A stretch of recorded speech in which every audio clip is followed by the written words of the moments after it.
Hey everybody! Today, I wanted to take a look at another myth I see all the time in Deltarune theory discussion. It's something I've wanted to talk about for a while, but until I started this series, I didn't have a way to format my thoughts. This myth is a belief that's not really discussed often, but is firmly held and enforced by lots of theorists. A belief that I personally think is incredibly restrictive to Deltarune theorizing as a whole. This belief is the idea that Deltarune is the sequel to Undertale. Now, right off the bat, I know that some people might be a bit confused by what I just said. Am I saying that the games aren't connected? Am I denying that Deltarune came out after Undertale? Am I saying that Deltarune is all an elaborate hoax created by Toby Fox in order to show off his original character Spamton G. Spamton? The answer to all of those is no. I don't even know what you were thinking with that last one. It was honestly pretty weird. Allow me to explain. I want to say, right off the bat, that obviously Deltarune and Undertale are connected. It's pretty darn clear that the games aren't completely detached from each other, and it would be one heck of an uphill battle to try and deny that. What I'm arguing against is the idea that these games are functionally the same. See, people put forward a couple different ideas that ultimately boil Deltarune down to nothing more than Undertale 2. There are two main assumptions that people make about the games that I would like to tackle here. The first one is that the games both follow the same in-universe rules. The second is that the games have the same narrative themes. Before we get into actual arguments, I think it's important to discuss why people believe this. We need to discuss a powerful and unfortunately all too common phenomena that is currently plaguing Deltarune theorizing and discussion. It's a bias that people unintentionally play into when trying to theory craft. I call it Undertale favoritism. It should come as no shock that most people who enjoy Deltarune also really like Undertale. Some people like it more than others, and some people like it so much that their love of Undertale becomes an all-consuming black hole. It obliterates anything getting nearby until all that's left is Undertale. Anything original that Deltarune creates is ignored or twisted until it becomes an identical clone of Undertale. I want to make it very clear. I do not think people who fall victim to Undertale favoritism do this intentionally. As I said before, I'd have to be a fool to claim that there's no connection between the two games. These connections play into the Undertale fans' love for the game. If that love is strong enough, it can trick the fan into massively overblowing these connections. I think another factor is that some fans really want more content. I mean, Deltarune fans have been waiting a year for new content. Imagine how Undertale fans feel. Of course, while I'm sure we can all understand this feeling, it doesn't reduce how frustrating it can be to see someone ignoring massive parts of Deltarune's lore and narrative to put their favorite game in the spotlight. Enough explanations. Let's dive right into the evidence against this idea.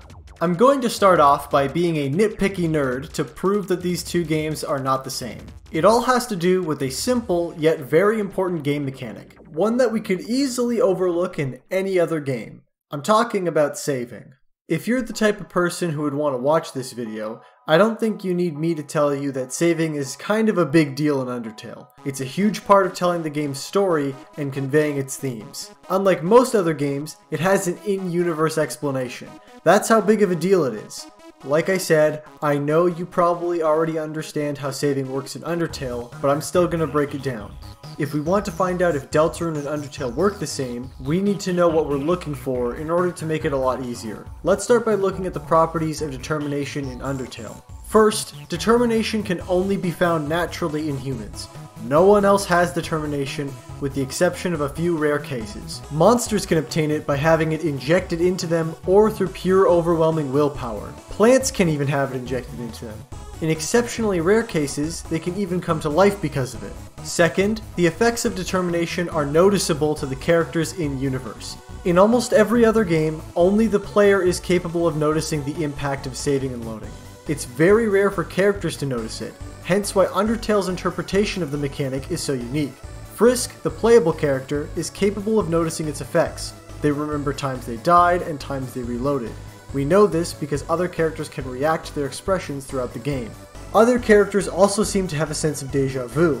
On top of that, characters with enough determination seem to be much more aware of the impacts of saving and loading. Flowey knows what you did if you restart a save file or quit without saving. This is important to remember. The act of saving, loading, and resetting itself has a tangible effect on the characters and world.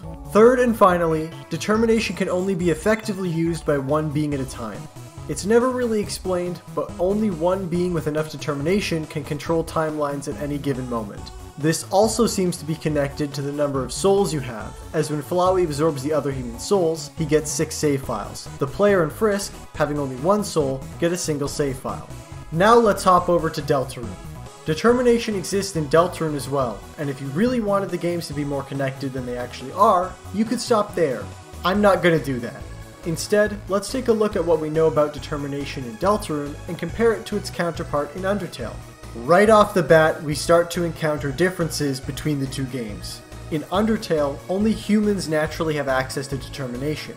In Deltarune, we learn that monsters have it as well. While there is some distinction between humans and monsters, it seems that determination is no longer a human-exclusive feature. Considering how important that difference was in Undertale, this seems like a pretty big deal. Some people might argue that we've never actually seen a monster use determination, and that the only time we see it used is by Chris, a human. I would just point out how concerned Ralsei gets when Berdly declares he will open a fountain. If Berdly wasn't capable of doing it, why would Ralsei be this distressed? Sure, Ralsei could be mad or upset, but there wouldn't be any reason to stop Berdly so urgently. Clearly, determination already works differently than it did in Undertale. Next, if determination really is the same as it was in Undertale, then it sure doesn't seem to hit like it used to. Characters never comment if you save, load, or reset. You could say it's too early to tell, but in Undertale there are tons of these moments before you even leave the ruins. There are some moments that might seem kinda similar in Deltarune, but none of them really match what happens in Undertale. People often point to the strange dialogue you encounter by going back to the Save File Select menu before completing Chapter 1. Interesting as this is, I don't really see how it points to determination retaining its previous qualities. There's also the hidden switch puzzle in Chapter 1, but that doesn't require resetting or loading. It only requires you to have played the game before or be very lucky. When it comes to evidence that's actually from the game and not from a menu, there's slim pickings. Lastly, in Deltarune we've got 3 save files and 1 player character with 1 soul. This would seem pretty straightforward, but Undertale favoritism gets people to pull off some crazy levels of reaching. People started asserting that there's secretly 3 souls bouncing around inside Chris. Better theorists than me have already explained why this idea is absurd. I might do a video about it eventually, but it is tiring to even bring up this idea. To make a long story short, it makes simple answers needlessly complicated. Not only that, but the extra souls are almost always fan-favorite characters from Undertale. I wonder if that could possibly be connected to an issue I've brought up in this video. Golly, I guess we'll never know. It's Undertale favoritism. It's a blatant attempt to shove these characters into a story they don't belong in.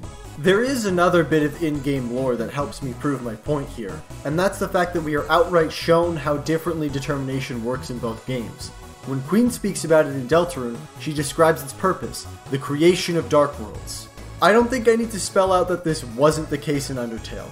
Yet another example of when the game outright says or shows something and people ignore it. I'm sure some of you are wondering why I even bothered to explain the differences because it's so blatant. The reason why is because people who are impacted by Undertale favoritism will be able to fully acknowledge these differences and yet still make some of the same points I listed above. Some sort of cognitive dissonance makes them want to hold on to Undertale's determination while ignoring how it is completely incompatible with Deltarune's. It's mind-blowing.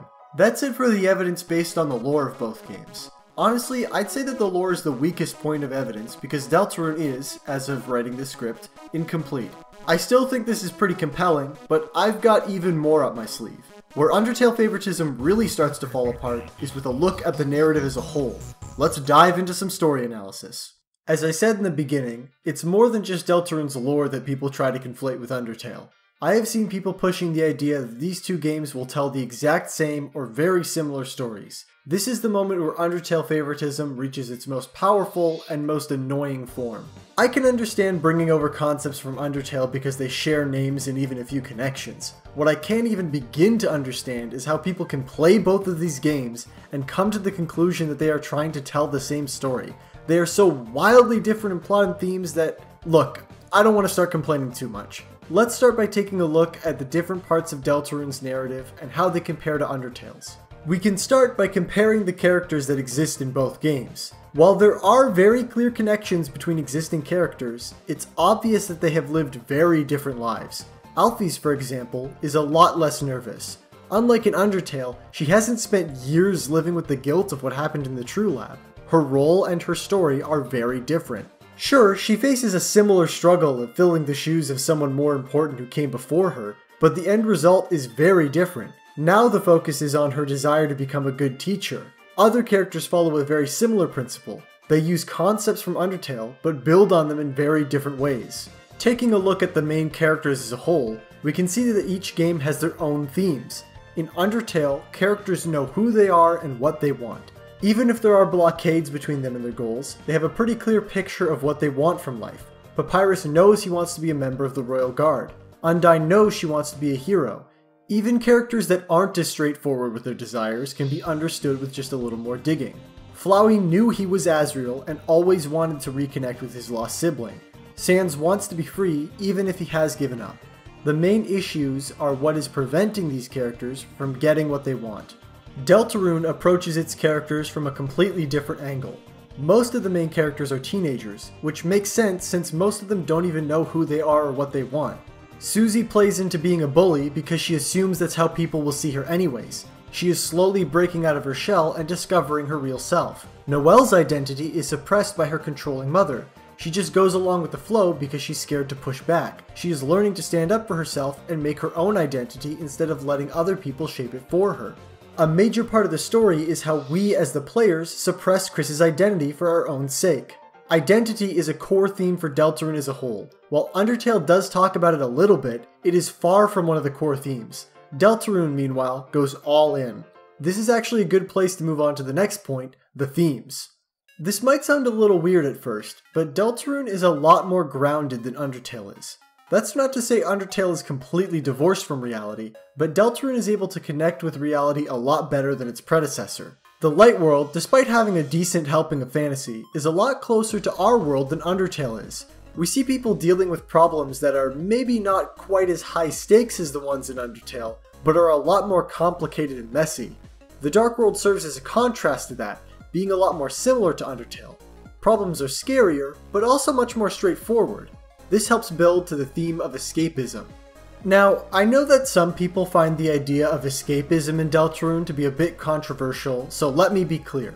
No, I am not saying that everything that happens in the Dark World is fake. It's not a dream, and it's not a hallucination. I think it's real in-universe. Chapter 2 showed that pretty clearly.